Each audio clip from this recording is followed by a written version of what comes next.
আসছিল চতুর্থী আর আজকে আমরা সবাই মিলে সুন্দর করে সাজুগুজু করে বেরিয়ে পড়েছি ঠাকুর আনার উদ্দেশ্যে। আর সবাই কিন্তু আমরা সাদা লাল পাড় শাড়ি পরেছি। আর আমি একটু আলাদা হয়ে গেছি, কারণ আমারটাতে লালের ভাগটাই বেশি রয়েছে, কিন্তু আমি চেষ্টা করেছি সাদা লালের মধ্যে একটু দেখার। আর এই যে আমাদের বাড়ি একজন অতিথি এসছে, ওকে আনতে গেছিলাম। আর আমাদের ঠাকুর আনার কথা ছিল কালকে, মানে শনিবার দিন, পঞ্চমীর দিন। যেহেতু শনিবার হয়ে যাচ্ছে, তো সেই দিন আর আনা হবে না, আজকে নিয়ে আসা হচ্ছে ঠাকুর। আর আমি তো বাড়িতে ছিলাম না, হুট করেই কি তাড়াহুড়ো করে আসা হয়েছে জানো না। তারপর এই যে আমাদের বেরোতে বেরোতে প্রায় সন্ধ্যে 6:30 বেজে গেছে ঠাকুর আনতে। তারপরে যে বক্স নিয়ে গান করতে করতে নাচতে নাচতে সবাই মিলে খুব মজা করতে করতে বেরিয়ে গেছি। আর রাস্তা একটু খারাপ ছিল, তো একটু সাবধানে বসতে হয়েছিল, কারণ আমরা ভ্যানে করে গেছিলাম। আমাদের 2 না 3টে ভ্যান গেছে, আর একটা হয়তো টোটো গেছে, একটা কিংবা 2টো টোটো গেছে।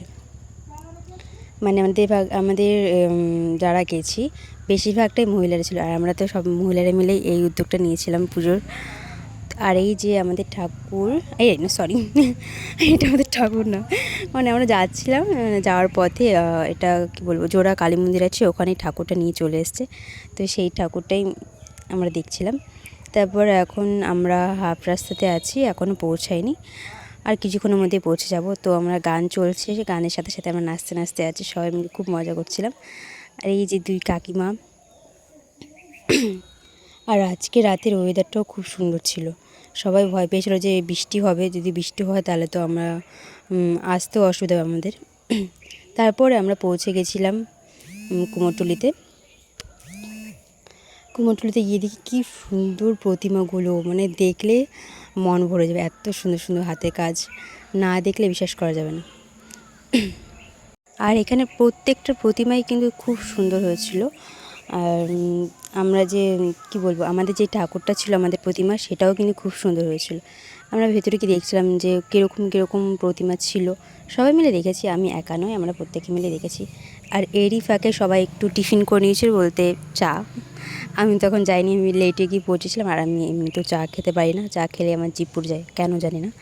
তো সবাই খেয়েছিল, কাকিমা, মা, আরও যারা যারা ছিল প্রত্যেকেই খেয়েছিল চা। এরই মধ্যে দেখি আর একটা ঠাকুর চলে এসছে, মানে কুমোরটুলি থেকে ঠাকুর বের করা হচ্ছে, মানে অন্য একজনদের। তারপরে দেখি আরও একটা ঠাকুর বেরোলো, তারপর আমাদের ঠাকুরটা বেরিয়েছিল। আমাদের ঠাকুরটা বেরোনোর পর দেখি আর একটা ঠাকুর, মানে একটা প্রতিমা বেরোলো। তারপরেই আমাদের লক্ষ্মী, গণেশ, কার্তিক, সরস্বতী বেরোলো। তারপর এইগুলোকে, মানে এই প্রতিমাগুলোকে একে একে ভ্যানের উপর তোলা, মানে অনেকে মিলে তুলেছিল, ওনারা যদি না যেত খুবই অসুবিধা হতো।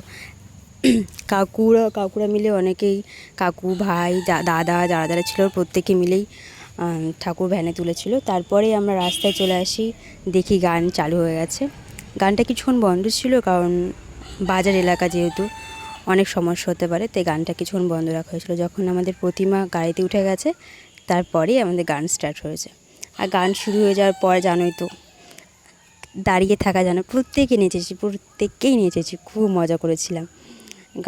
গানের সাথে সাথে আমরা হাঁটতে এসেছি বলতে আমাদের রাত হয়ে গেছিলো একটু, প্রায় 8:30 থেকে 8:30 বেজে গেছিলো তখন। তাই আমরা কি করেছিলাম, হাফ রাস্তা গাড়িতে করে এসেছিলাম, যেহেতু মহিলার ভাগটা বেশি, বাচ্চা কাচ্চাও ছিল, তাই আমরা হাফ রাস্তা এসেছিলাম গাড়িতে করে। তারপরে নাচতে নাচতে মণ্ডপ অবধি এসেছি। এসে আমরা এই যে পৌঁছে গেছি।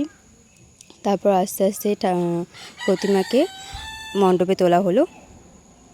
যেহেতু অনেকটাই রাত হয়ে গেছিলো, তাই আমরা সবাই মিলে বাড়ি চলে এসেছিলাম, আর তারপরেই মাকে বরণ করা হয়েছিল।